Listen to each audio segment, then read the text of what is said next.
কি বন্ধুরা, ভালো তো? না, আজ আর এটা বলবো না, কারণ এই রাজ্যটা একদমই ভালো নেই। কারণ সময় বদলেছে, মানুষ বদলেছে, কিন্তু কিছু মানুষের চিন্তাধারা আর পাল্টাচ্ছেই না। মানুষের মানসিকতাটা বদলাচ্ছে না। আরজি করের ঘটনাটা কারোর আর অজানা নেই। আরজি করের একটা ডাক্তারকে রেপ করে তাকে নৃশংসভাবে মার্ডার করা হয়েছে। এরকম অনেক ঘটনাই ঘটেছে আর ধামাচাপা পড়ে গেছে। তাদের কোনো খোঁজই নেই, বিচার তো দূরেরই কথা। ভুল মানুষের কাছে যদি অধিকার দেওয়া হয় না, তার অপব্যবহার তো হবেই। আমাদের জাস্ট এই ভিডিওটা দেখাতে চাই আর একটু শোনাতে চাই। কোথাও দাঁতের কামড় বসানো, কামড়ে মাংস তুলে নেওয়া, আর কোথাও হচ্ছে সরাসরি প্রেসার দিয়ে শ্বাসরোধ করে খুন করা। কি কি হলে দু চোখ থেকে রক্তক্ষরণ হতে পারে, মুখ দিয়ে রক্তক্ষরণ হয়, যৌনাঙ্গ দিয়ে রক্তক্ষরণ। লজ্জা করে না তোদের? এমন একটা রাজ্যে বাস করি যেখানে রেপিস্টকে ধরার আগে, তাকে শাস্তি দেওয়ার আগে তাকে বাঁচানোর চেষ্টা করা হয়, তার সমস্ত প্রমাণ মেটানোর চেষ্টা করা হয়। গোটা রাজ্য জুড়ে, গোটা কলকাতা শহর জুড়ে, এমনকি বিদেশেও উই ওয়ান্ট জাস্টিস অর্থাৎ তিলোত্তমার জন্য উই ওয়ান্ট জাস্টিস চেয়েছিলেন। যে মুহূর্তে তারা এখানে শান্তিপূর্ণ বিক্ষোভ করছিলেন, তখন একদল দুষ্কৃতী আজকে এই এমার্জেন্সি বিল্ডিংয়ে একতলায় ঢুকে আমরা দেখতে পাচ্ছি যে এমার্জেন্সি বিল্ডিংয়ের সেই ছবি কিভাবে তছনছ চালানো হয়েছে, সেই ছবি আমরা আপনাদের দেখাচ্ছি TV9 বাংলার দর্শকদের। রেপিস্টকে বাঁচানোর জন্য যার রেপ হয়েছে তার ফ্যামিলিকে বলা হয় আপনাদের মেয়ে সুসাইড করেছে, তাও এটা হসপিটাল কর্তৃপক্ষ থেকে বলা হয়েছে। रोते हुए मुझे वो लिपटती है और कहती है कि सब कुछ खत्म हो गया। मैंने कहा क्या हुआ? नहीं, मेरी लड़की ने सुसाइड कर दिया है, ये खबर आई है हॉस्पिटल से। একটা তরুণ ডাক্তারকে ধর্ষণ করা হয়েছে, কি খুন করা হয়েছে সেটা পুলিশ বলবে, সেটা আমি বলতে পারবো না। শুধু এইটুকু বলছি, তার মৃত্যুটা স্বাভাবিক নয়, সেটা আমার মনে হয়েছে একজন ডাক্তার হিসাবে। সবাই বোকাচোদা, আর তোরাই খুব শেয়ানা, তাই না? কখনো নররাক্ষস দেখেছো? দেখোনি? বলো, দেখো। এমনকি হাতের আঙুলের নখ উপড়ে নেওয়া হয়, মাথা থেকে পা পর্যন্ত। আমরা সূত্র মোতাবেক জানতে পারি প্রায় 100-এরও ওপর নাকি শুধুমাত্র ডিপ কামড় যাকে বলে, সেই দাঁতের কামড়ের চিহ্ন রয়েছে। যেন যেন প্রকরণে তাকে খুবলে খুবলে খাওয়া বলি আমরা, সেই খুবলে। তোদেরকে তো রাস্তায় ফেলে ওই যে কুকুর আছে, কুকুর দিয়ে কামড়ানো উচিত। এর পরেও রেপিস্টদের বাঁচানোর চেষ্টা করা হচ্ছে। हम लोग यहाँ के रेसिडेंट्स डॉक्टर हैं। आप यहाँ का कंडीशन देख सकते हैं। हजारों के संख्या में ये मॉब आया है, हम लोग पे अटैक भी किया है और इनका मेन टारगेट है कि जो भी एविडेंस है उसको टेम्पर किया जाए। তাদের প্রমাণগুলো মেটানোর চেষ্টা করা হচ্ছে।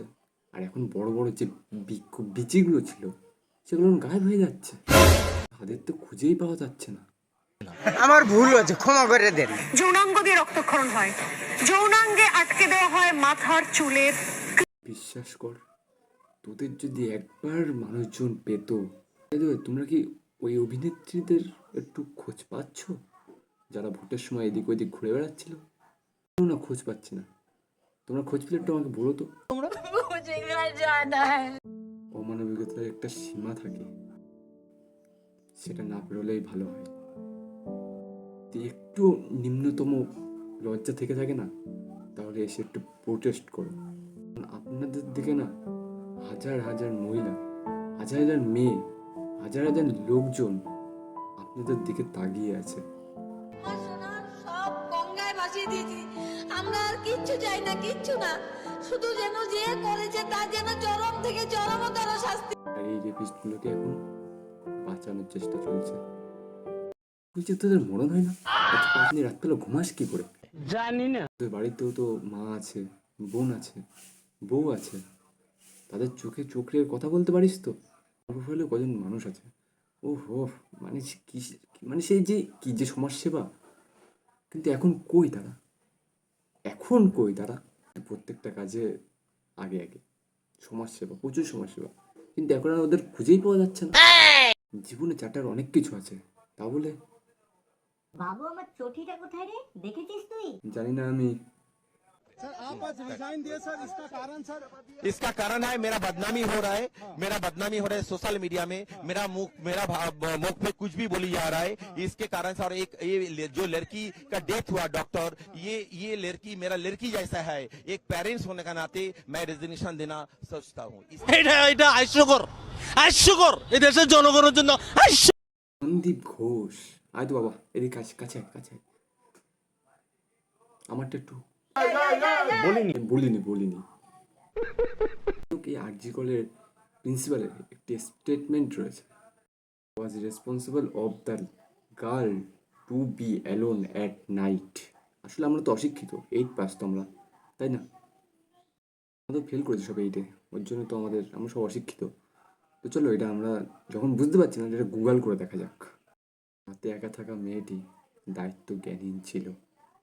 কি বলতো, ওটা হসপিটাল, টানা 36 ঘন্টা কাজ করার পরে মেয়েটা একটু রেস্ট নিতে গেছিল, বাট ও বুঝতে পারেনি কিছু শুয়োরের বাচ্চা ওর জন্য অপেক্ষা করছিল। চলো বন্ধুরা, আমাদের প্রিন্সিপালের একটু ইতিহাস দেখে আসি। এখন সন্দীপ না, doctor S Ghosh, orthopaedic surgeon. এই বাড়িতেই চিকিৎসার জন্য লোকজন আসতো। তার বাড়িতে একবার একটা গন্ডগোল হলো, আমরা সবাই আসলাম। গন্ডগোলটা কি, যে তার ওয়াইফ, সেই সময়কার ওয়াইফ, তার বাচ্চা হয়েছে মাত্র 14 দিন, সেই অবস্থায় তাকে প্রচণ্ড পেটে লাথি মারে। মানসিকতা ভালো ছিল না, ব্যবহার অত্যন্ত খারাপ ছিল। ওনার মায়েরও ব্যবহার ওনার থেকে আরও বেশি খারাপ ছিল। যেদিন ওই ঘটনাটা ঘটেছিল, যে ওই মহিলাকে আমরা বের করে নিয়ে আসি, ওনার স্ত্রীকে পেটে লাথি মেরেছিল, সেলাই ফেটে গেছে। ডাক্তার, তোর মতন ডাক্তারকে ডাক্তার বলতেও লজ্জা লাগে। তোমরাই ভাবো, একটা সদ্য ডেলিভারি হওয়ার মায়ের পেটে লাথি মেরে সেলাই ফাটিয়ে দিয়েছে, থেকে বড় শান্তির ছিল আর কে হতে পারে?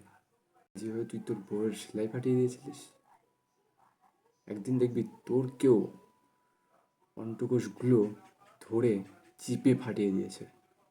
তখন বুঝবি ব্যথা কাকে বলে। তারা চাইলেও বলতে পারছে না, আর তোরা বলতে চাইলেও বলছিস না। জানে তোদের মতন মানসিকতার মানুষগুলোর। শুয়োরের বাচ্চাগুলো ভেবেছিল রেপ করে পার পেয়ে যাবে, বুঝে সইতো আর সইবে। তারা বুঝতে পারেনি এইভাবে মানুষজন রাস্তায় লাগবে।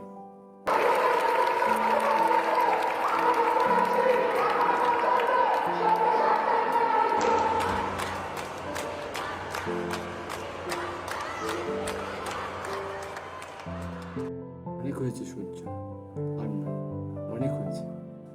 যত মুখ বুঝে থাকবে তত এরা চেপে ধরবে। उन बच्ची का शरीर में कोई कपड़ा नहीं था, पैर दोनों राइट एंगल में मिला गया। राइट एंगल में एक पाँव बेड के इस तरफ, एक पाँव बेड के इस तरफ मिला गया।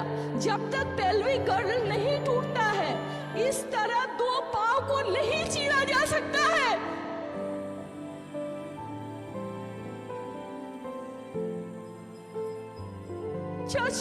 चश्मे को कूटा गया, जिसकी वजह से आंखों से खून निकल गया। गले में हाथ, गला दबाकर मारा गया। প্রতিদিন বাসে, ট্রেনে, কখনো প্রাইভেট পার্টি বলে চলে যেত, কখনো একটা অশ্লীল ঝড়। কেন ছিল না তখন তোমাদের শক্তি? ছিল না ওই অশ্লীল ঝড় তাকে উড়িয়ে দিতে? সেটুকুনি শক্তি ছিল না তোমাদের? দিকে আবার বলো আমরা নারী, আমরা সব পারি। কিছু করো না তোমরা, কিচ্ছু না, শুধু বলতেই না। আমরা জাস্ট 1 পা এগোবো, 1 পা, জাস্ট 1 পা। আশেপাশে দেখো, সবাই তোমাদের পাশে আছে। সবাই অন্যায়ের বিরুদ্ধে রুখে দাঁড়িয়েছে। জাস্ট 1 পা এগোবো, 1 পা, জাস্ট 1 পা। ভেঙে দাও সেই হাত, যে হাত তোমাদের ইচ্ছের বিরুদ্ধে তোমাদেরকে ছোঁয়ার চেষ্টা করে। ভেঙে দাও সেই হাত। জাস্ট একটু এমন সাহস করে এলো, তাহলে এমন প্রাণ যাবে। প্রাণ গেলে এরা যে তারা